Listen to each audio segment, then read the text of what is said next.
mon invitation. Bonjour, merci de me recevoir. C'est en chantant le gospel dans les églises, c'est ça, dès l'âge de 6 ans, que tu as trouvé ta voix VOIE, ta voix VOIX. C'est venu de manière naturelle, le chant de manière, on va dire, détachée, sans savoir vraiment ce que je faisais et ce qu'on faisait. Mais t'aimais ça déjà? J'aimais ça, mais c'était vraiment naturel Ouais. d'harmoniser les voix, de chanter en rythme, de chanter les chants de cantiques de l'église. Vraiment, c'est comme respirer. Pas du tout la prétention d'en faire un métier. Quand j'étais petit, je rêvais d'être médecin. D'accord. Après, à un moment donné, j'ai eu ma période où je voulais être pasteur. Ok, ok. Prêcher la bonne parole. Voilà, prêcher la bonne parole.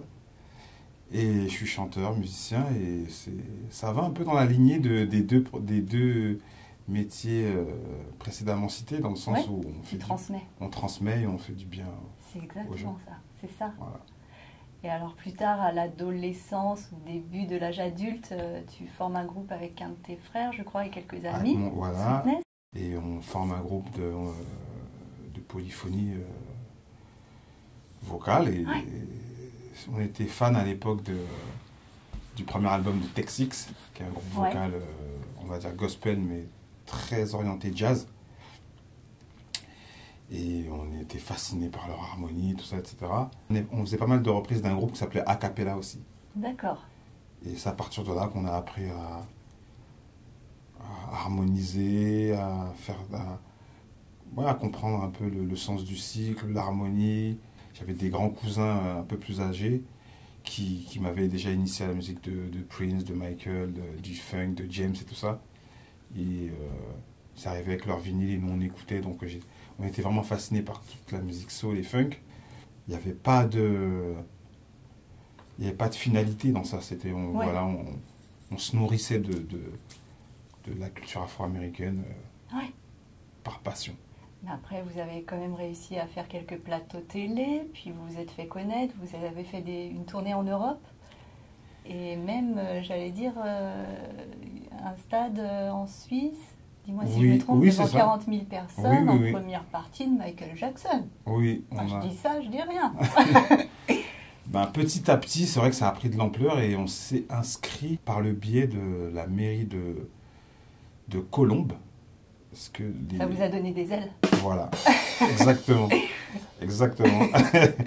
Il y avait deux couples de frères dans le groupe, donc les frères Batterie, les frères Filet, et deux amis de l'église. Et les frères Batterie, eux, habitaient Colombes. Et ils nous ont dit, ce serait bien il y a un petit tremplin, on peut partir au Francopholies.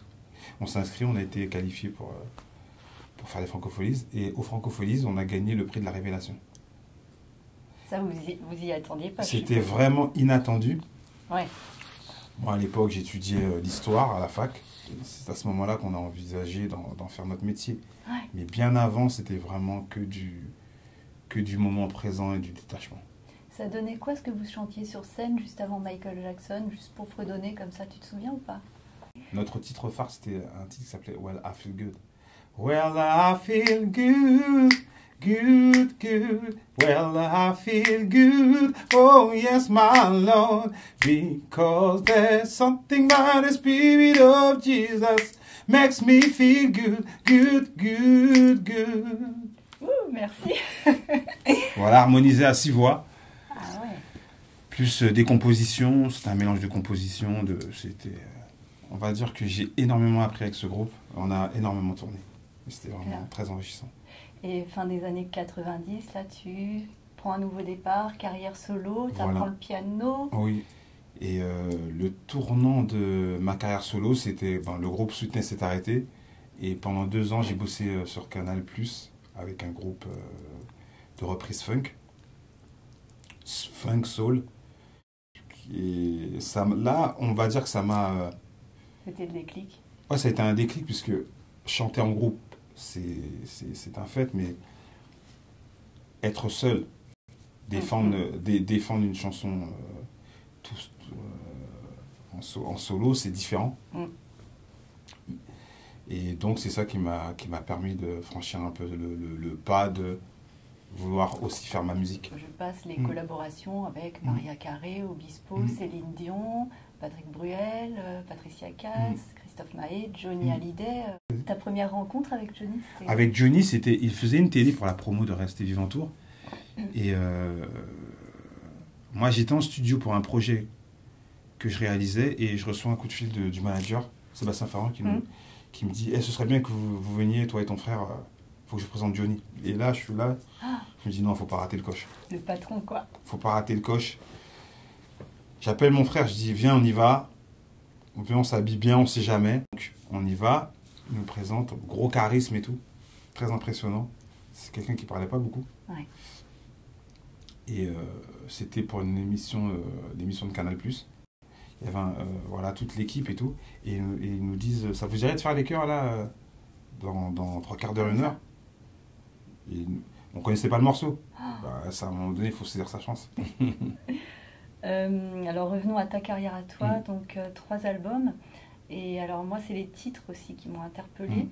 On parle de Soul Influence sur le premier.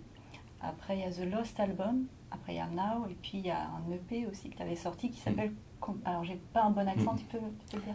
Confession of a Parisian Survivor. Merci. Alors, je vais revenir sur ce terme de The Lost Album, l'album perdu. Est-ce que toi, dans ta carrière, tu as douté, tu t'es senti déjà perdu? Franchement, un artiste, il se relève. Hein. La force de caractère, c'est la capacité à se relever. Mais tout le monde a des épreuves, tout le monde... Bien sûr. Vivre de la musique, c'est quelque chose qui n'est pas évident. On ne sait pas de quoi est fait demain, mais on est tellement animé par la passion de la musique qu'on y va, qu'on fonce. Et justement, par rapport alors au titre, l'EP, alors je vais essayer, Confession of a Parisian Survivor. Survivor, petit jeu de mots avec Survivor, survivant. Oui. Pourquoi ce côté survivant dans la soul? Est-ce que ça veut dire que la soul a perdu son public, ou est-ce que toi tu es un résistant de ce style musical? Franchement, je dirais que de manière générale, la soul, c'est une musique un peu passée quelque part. Après, il y a eu un renouveau. Les journalistes ont créé un mot, ils ont appelé ça la New Soul. Avec Le Fer de Lance, c'était l'album de D'Angelo, Vaudou. Il y a eu Mama's Gun, Erykah Badu, il y a eu Jaguar Wright, Gil Scott, Bilal. J'ai fait les premières parties de Bilal, d'Angie Stone. Donc, il faut mettre un terme à ce qu'on fait. Mais moi, je me considère comme un musicien, j'aime beaucoup le jazz, je me nourris vraiment beaucoup du jazz et tout ça. Et, mais on va dire que le package de ce que je fais, c'est de la soul. Tu es multitalent, on t'a retrouvé aussi donc coach vocal pour la Star Academy la dernière saison. Donc tu es chanteur, pianiste, arrangeur, choriste. On t'a vu à la télé aussi, tu as fait de la publicité. Oui. Si demain on t'appelle pour un rôle, un film au cinéma? Ne jamais dire jamais. si ça me plaît, et que ça va dans mon éthique et dans mon... Pourquoi pas? Ça pourrait ajouter une corde à ton art. Bien sûr. Récemment, on a eu la surprise de t'entendre chanter, je crois que c'est pour la première fois, en créole. Et c'est Stéphane Castry qui t'a fait chanter sur son premier album Bastry Thérapie. Quand il t'a appelé, dis donc Stéphane, tu voudrais pas faire un titre là, ou même plusieurs, mais il faudrait chanter en créole. T'étais d'accord tout de suite ou t'as hésité? Parce que... Franchement, non, j'étais d'accord. Mais après, je me disais, est-ce que j'ai la légitimité de pouvoir chanter en créole? Et pourquoi Je pas? suis d'origine antillaise. Mais oui. Je comprends et je parle le créole. Mais vu qu'avant, je ne m'y étais pas essayé, vu que je m'étais vraiment focalisé sur la soul américaine, le français, etc. Donc, j'ai grandi aussi dans un univers de musique où ma famille écoutait du compas, du zouk, de la musique caribéenne, etc. Donc, c'est vraiment dans mon inconscient. Mais de là à faire le pas et de chanter en créole, donc il m'a un peu poussé. Il m'a poussé. Stéphane m'a sorti de ma zone de confort. Et ça donne quoi déjà le titre phare, Changer de main, juste pour comme ça? C'est pas Goumet qui changeait des mains. Moi c'est un homme ou c'est un aussi. Ou peut venir parler avec moi. C'est pas couler, capoter, crédit. Merci. Ça, C'est un gros titre, franchement, Stéphane Castries. Quel musicien, chapeau. Mais quel oui, artiste, quel arrangeur, quel un grand talent il a fait un super album. qui a su très bien Mm. s'accompagner. Mm. Et ce texte a été aussi coécrit avec... Jocelyne Berroir. Merci. Mm. Tu dis dans une interview, je cite, « Je fais de la musique pour l'amour de la création et non pour la gloire.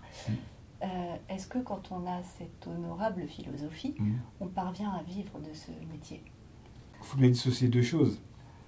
Après, il y a des choses, on va dire, on est au service de l'autre, on va gagner sa vie comme ça. Mais moi, en ce qui me concerne, ce qui m'épanouit, ce qui fait que je suis vraiment en relation avec, je suis en cohérence avec moi-même, c'est la création. Quand je crée, je me sens bien, quoi. Je me sens être moi, c'est comme si je me sentais utile aussi. Après, le business, c'est autre chose. Faire en sorte que le titre puisse passer en radio, que ça puisse générer du business et tout ça, c'est autre chose. Mais dans un premier temps, avoir ce souci de laisser une empreinte artistique, voilà. C'est ma manière d'exister aussi. Quels sont les incontournables de ta playlist? En ce moment, j'ai beaucoup aimé un artiste qui s'appelle Kenneth Walloum. Mhm. C'est un artiste de soul, mais c'est très dark sa musique. C'est très proche de Radiohead, mais version soul. D'accord. C'est très planant, j'aime beaucoup. J'aime beaucoup Anderson .Paak. J'écoute le dernier album de Chris Dave aussi. J'écoute un trompettiste qui s'appelle Keyon Harold. C'était trompettiste de Maxwell. Et j'écoute aussi beaucoup de jazz. Oui. Toute la mouvance Robert Glasper, Marcus Strickland, voilà, c'est le jazz nouvelle génération new-yorkais. On va dire, c'est le jazz joué par des gars qui ont vraiment la culture jazz, mais qui ont grandi aussi dans la culture hip-hop. Donc qui arrivent à mélanger un peu ces deux courants et ça donne une musique un peu hybride Qui correspond aussi à tes aspirations. Voilà. Bon, alors des petites questions du tac au tac. Tes qualités, tes défauts? Qualité, je dirais dévouement.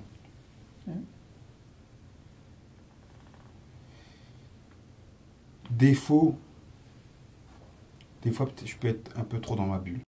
Le meilleur endroit et le meilleur moment pour écouter de la musique et de la soul en particulier? Franchement, en voiture, c'est bien. J'étais sûre. J'en étais sûre. Franchement, en voiture, Ouais. surtout quand on vit à Paris, et qu'on est dans les bouchons, il y a un côté hypnotique dans une voiture. Parce qu'on pense à rien, on est là, ça stimule, ça donne des idées, j'aime beaucoup écouter la musique dans la voiture. Est-ce que la soul, c'était mieux avant? On va dire que je sais pas comment dire. Je suis pas un fervent adepte de c'était mieux avant, c'était ouais, j'aurais dû naître américain, ouais, je suis dans le mauvais pays. Tous ces trucs-là, j'essaie c'est des phrases c'est des principes. Voilà, c'est des principes. Et j'essaie de me déconditionner de tout ça. Ouais. Si on cherche bien, si on fouine, il y a des super choses qui sortent.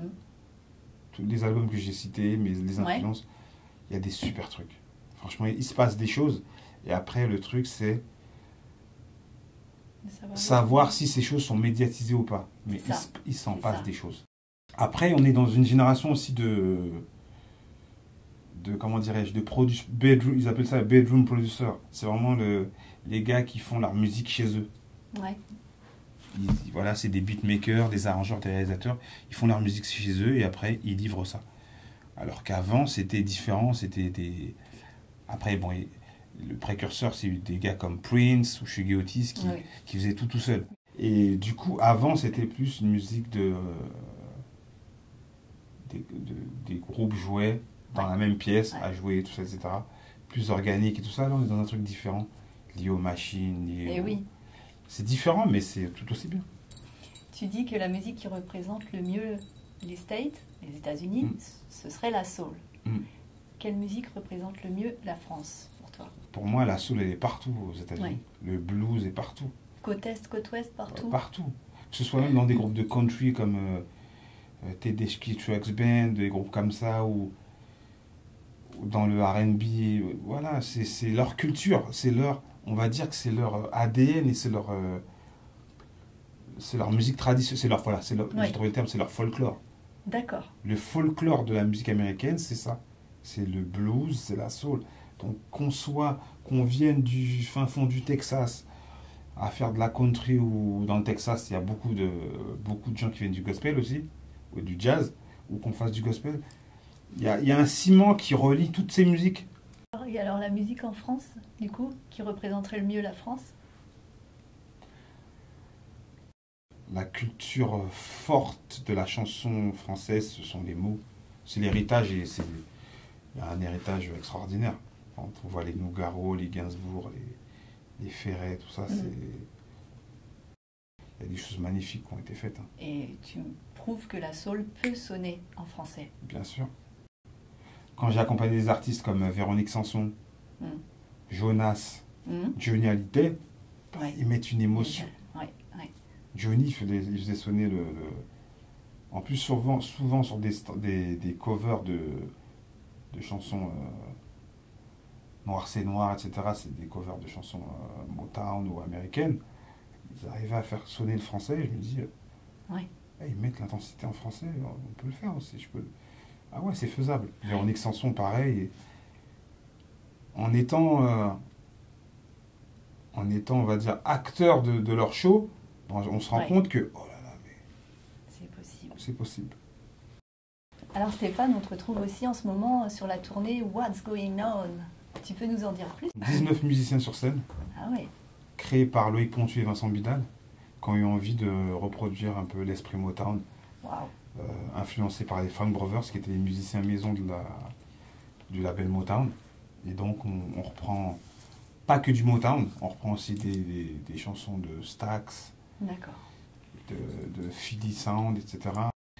Voilà, c'est culotté d'avoir été au bout de cette histoire, du projet et tout, et on fait des dates, on s'éclate. On parle de ton actu. Tu Mhm. prépares quelque chose en ce moment? Oui, je travaille sur un mini-album. Ouais. Ah, ok. Oui. J'ai commencé vers septembre-octobre, là, je commence à rassembler les chansons, j'ai enregistré déjà des rythmiques, j'ai fait des prods, j'écris des textes. Je suis vraiment en plein dedans, là. D'accord. J'espère sortir ça courant de l'année 2018. Tu nous feras un petit extrait tout à l'heure. Ok. Qu'est-ce que ce serait la consécration pour toi dans ta carrière? On va dire,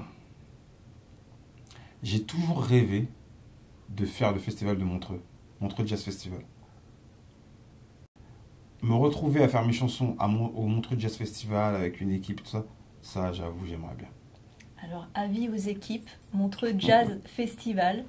Stéphane Filet est disponible. Ah, ça me ferait plaisir. Voilà, Montreux Jazz Festival. La consécration. Ouais, franchement, Ouais. je fais ça, je peux mourir tranquille. On va juste laisser place à la musique. Merci beaucoup. Merci, à bientôt. Merci de m'avoir reçu.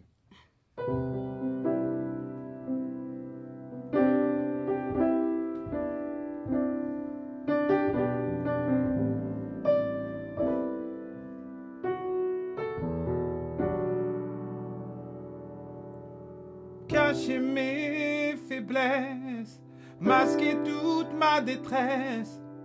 On me l'a souvent répété pendant toutes ces années. Mais quand je suis devant toi, babe, j'ai du mal à faire semblant.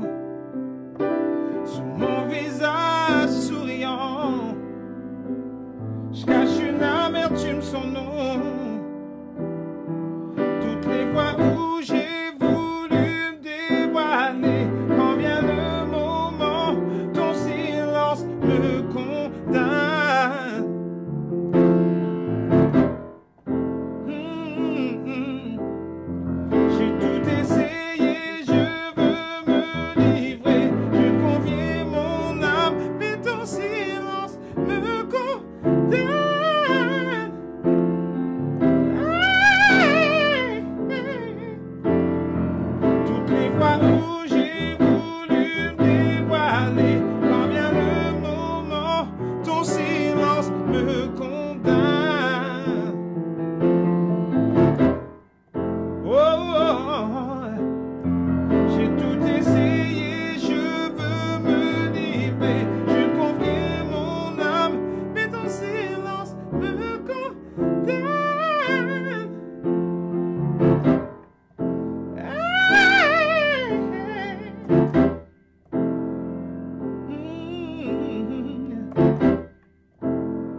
s'éveille sur tes envies, redonne un sens à ma vie.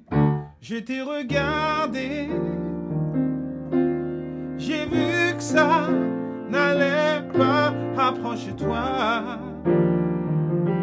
j'ai des chocolats, on aura le temps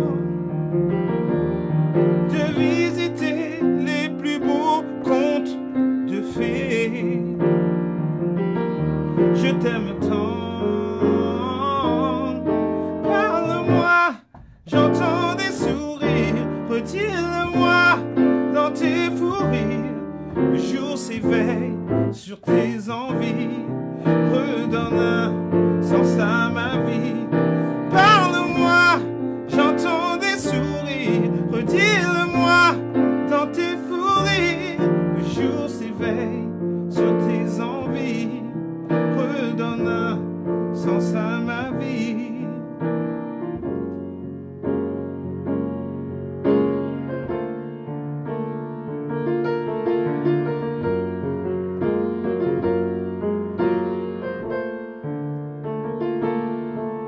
Parle-moi,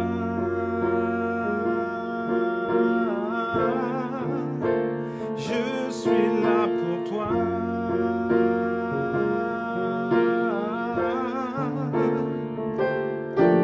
Parle-moi,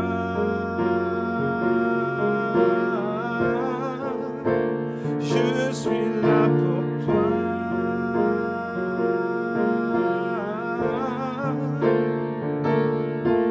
Parle-moi,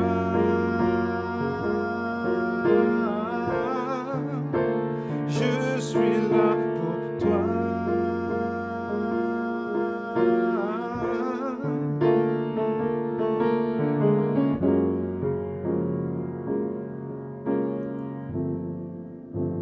Je suis là pour toi.